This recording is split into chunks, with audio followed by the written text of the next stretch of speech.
Assalamualaikum warahmatullahi wabarakatuh. Di video ini, kami dari kelompok 4 akan menjelaskan materi tentang pendahuluan dan latar belakang untuk memenuhi tugas mata kuliah teknik penulisan karya ilmiah. Sebelumnya, saya akan memperkenalkan anggota dari kelompok 4 yang terdiri dari Dewi Fatimatul Zahra, Naufa Alifian Zulfa, Salma Farika, Siti Asmaul Muslika, Siti Tarbiyatul Ghausiyah, dan Ikhwan Aditya Mahendra. Langsung saja simak pemaparan materi yang akan kami sampaikan. Materi yang pertama yaitu pengertian pendahuluan. Pendahuluan merupakan bab pertama dalam penulisan karya ilmiah yang berisi alasan dilakukannya suatu penelitian. Pendahuluan memberikan gambaran mengenai topik yang disajikan dan harus membuat para pembaca tertarik mengenai topik dan masalah yang dijabarkan dalam suatu karya ilmiah. Pendahuluan juga menjelaskan kerangka pikiran peneliti yang terdiri dari beberapa bagian, diantaranya latar belakang masalah, rumusan masalah, batasan masalah, tujuan penelitian, manfaat penelitian, dan sistematika penulisan. Isi dalam pendahuluan. Pendahuluan biasanya menuturkan mengenai alasan dilakukannya penelitian, apa saja hal yang melatar belakangnya, tujuan penelitian, serta batasan penelitian agar topik yang dibahas tidak keluar jangkauan atau tetap dalam patokannya. Isi dalam pendahuluan yang pertama adalah latar belakang. Latar belakang merupakan unsur pertama di dalam pendahuluan, berisikan informasi yang berhubungan ataupun berkaitan dengan masalah yang diteliti. Biasanya membahas mengenai topik atau masalah yang sedang dibahas dan alasan memilih topik tersebut. Yang kedua, rumusan masalah merupakan pernyataan tersurat mengenai apa saja hal yang dicari jawabannya di dalam penelitian. Biasanya berisikan beberapa pertanyaan yang akan dijawab maupun dibahas dalam pembahasan. Sebelum pembahasan, biasanya diuraikan terlebih dahulu pernyataan yang akan dibahas. Yang ketiga, tujuan merupakan tujuan yang ingin dicapai oleh penulis di dalam penelitiannya, sehingga kemudian tujuan tersebut dapat digunakan dan dimanfaatkan oleh pembaca maupun penulis. 4. Manfaat.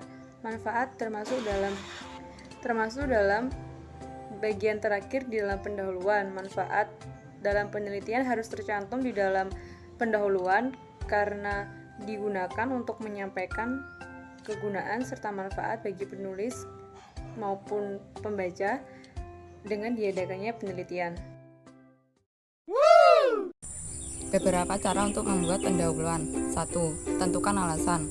Langkah pertama untuk membuat pendahuluan adalah dengan menentukan sebuah topik permasalahan dan alasan.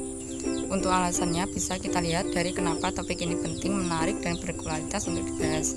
Tahapan ini akan membantu kita dalam pembuatan pendahuluan, lebih tepatnya bagian latar belakang. 2. Temukan gap penelitian. Jika membuat karya tulis ilmiah berupa penelitian, maka kita harus bisa menemukan kelemahan-kelemahan yang terdapat pada penelitian sebelumnya. Dengan begitu, kita bisa memperbaiki serta menyempurnakan penelitian sebelumnya, sehingga kita bisa lebih spesifik dalam merumuskan permasalahan. 3. Tentukan tujuan. Menentukan tujuan juga merupakan hal yang sangat penting dilakukan. Saat kita menentukan tujuan, kita bisa menggunakan pertanyaan seperti ini. Apa tujuan kita melakukan penelitian ini, dan apa tujuan kita membahas topik ini?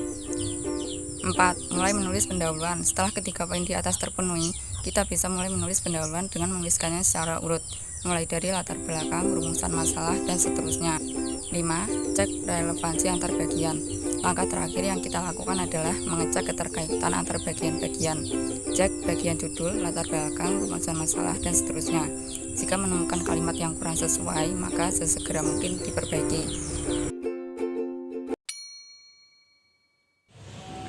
Ciri-ciri pendahuluan yang baik. Tujuan dalam penulisan pendahuluan adalah menyampaikan gambaran secara detail dari penelitian yang dilakukan. Berbeda dengan penulisan abstrak, penulisan pendahuluan harus detail mulai dari masalah secara umum sampai hasil penelitian yang diharapkan. Oleh karena itu, menulis pendahuluan tidak boleh terlalu banyak, terlalu panjang, terlalu bertele-tele, dan apalagi terlalu banyak paragraf. Jika memungkinkan, cukup tuliskan 5 paragraf saja, tetapi sudah mencakup semua hal secara detail. Oleh karena itu, perlu diperhatikan 5 hal penting ini. Yakni yang pertama, pada paragraf pertama adalah masalah secara umum. Pada paragraf ini biasanya menjelaskan tentang pembahasan urgensi masalah yang akan diselesaikan. Biasanya urgensi masalah akan disampaikan pada paragraf pertama. Pada paragraf ini, jelaskan masalah secara umum, pengertian masalah Anda, dan selain itu, perjelas lagi dengan menjelaskan mengapa masalah tersebut sangat penting untuk diselesaikan. Jangan lupa menambahkan sumber atau sitasi yang membuktikan bahwa masalah tersebut adalah fakta dan benar-benar terjadi. Pada paragraf kedua, masalah secara khusus. Setelah menjelaskan gambaran masalah secara umum pada paragraf pertama, pada paragraf kedua ini, jelaskanlah masalah yang akan diselesaikan secara khusus. Khusus di sini dalam artian pembahasan masalahnya sudah menjurus pada objek yang mengalami masalah. Jelaskan objek yang akan diteliti mulai dari pengertian, detail masalah pada objek, dan juga alasan mengapa Anda ingin menyelesaikan masalah tersebut. Paragraf ketiga, solusi yang sudah ada atau current solution. Selanjutnya, yang wajib ditulis pada pendahuluan adalah solusi yang sudah ada atau current solution. Mengamati solusi yang sudah ada dapat dilakukan dengan membaca penelitian terdahulu yang sejenis dengan penelitian yang Anda lakukan. Tulis beberapa solusi yang sudah Anda dapatkan dan jangan lupa sisipkan sitasi pada akhir kalimat atau akhir paragraf. Biasanya, penelitian terdahulu yang membahas pada pendahuluan adalah penelitian yang berkaitan dengan metode yang dipakai untuk menyelesaikan masalah. Isi dari penelitian terdahulu yang harus dituliskan adalah kelebihan atau kekurangan dari penelitian terdahulu tersebut. Pada paragraf keempat, kekurangan atau kelebihan dari solusi yang sudah ada atau strength of weakness. Pada paragraf ini, lanjutan dari paragraf ketiga. Jika sudah mempunyai gambaran mengenai metode yang digunakan dari hasil penelitian terdahulu, bisa mengambil salah satu sisi untuk dibahas di paragraf keempat, yakni kelebihan atau kekurangannya. Jika akan membahas kekurangan dari penelitian terdahulu tersebut, maka yang dibahas pada paragraf ini adalah gap atau celah yang ditemukan pada penelitian terdahulu. Dan celah tersebut akan diselesaikan atau kita perbaiki dalam penelitian selanjutnya. Celah pada penelitian terdahulu dapat berupa kekurangan dalam pemilihan metode, kekurangan dalam pemodelan solusi, kekurangan dalam hal data, dan kekurangan dalam akurasi hasil penelitian. Paragraf kelima, solusi yang diajukan. Setelah menjelaskan kelebihan dan kekurangan dari penelitian terdahulu, maka langkah selanjutnya adalah menyampaikan bagaimana solusi yang diajukan. Jika sudah membahas kekurangan dari metode yang dipakai, maka penelitian saat ini menggunakan metode baru yang diusulkan untuk menyelesaikan masalah tersebut.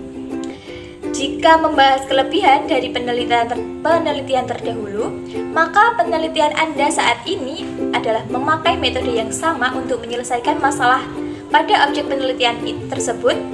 Setelah itu, tambahkan penjelasan pemodelan metode yang diusulkan secara singkat dan data yang digunakan secara singkat. Selanjutnya yaitu pengertian latar belakang masalah. Latar belakang masalah merupakan sebuah fenomena dan masalah yang tersusun secara sistematis dan menarik untuk diteliti. Masalah tersebut terjadi karena sebuah harapan tidak sesuai dengan realita yang terjadi. Tidak semua masalah adalah fenomena dan menarik. Ketika terdapat sebuah peristiwa yang menarik yang dapat menarik perhatian masyarakat dan dibicarakan di kalangan tersebut, maka masalah tersebut dapat dikategorikan sebagai masalah. Selanjutnya yaitu latar belakang bertujuan untuk menjelaskan alasan mengapa masalah perlu diteliti, pentingnya permasalahan dan pendekatan yang digunakan baik dari sisi teoritis dan praktis. Latar belakang berisi informasi atau peluang yang dapat dipermasalahkan agar ditindaklanjuti melalui penelitian. Selanjutnya yaitu latar belakang masalah berisi tentang peristiwa yang sedang terjadi pada penelitian, tetapi Dalam peristiwa tersebut terdapat penyimpangan-penyimpangan yang terjadi dari standar yang ada. Dalam latar belakang penelitian harus melakukan analisis agar permasalahan menjadi jelas. Melalui analisis tersebut, penelitian harus menunjukkan adanya suatu penyimpangan dan menuliskan mengapa hal tersebut perlu diteliti. Isi latar belakang masalah. Secara garis besar, isi dari latar belakang masalah adalah data atau fakta yang ada. Hal ini akan menjadi acuan dalam penulisan latar belakang. Dengan adanya data atau fakta yang kamu peroleh, kamu harus menjabarkan masalah apa yang kamu bahas. Tentu saja data ini nantinya akan dibandingkan dengan teori-teori yang ada atau standar keilmuan. Jika berbeda, disitulah letak permasalahannya. Analisis. Berisi analisis terhadap masalah yang ada sampai jelas. Dan mengapa harus diteliti? Dari analisis tersebut seharusnya bisa menghasilkan sebuah kesimpulan awal mengapa proyek tersebut bisa dan harus diteliti lagi.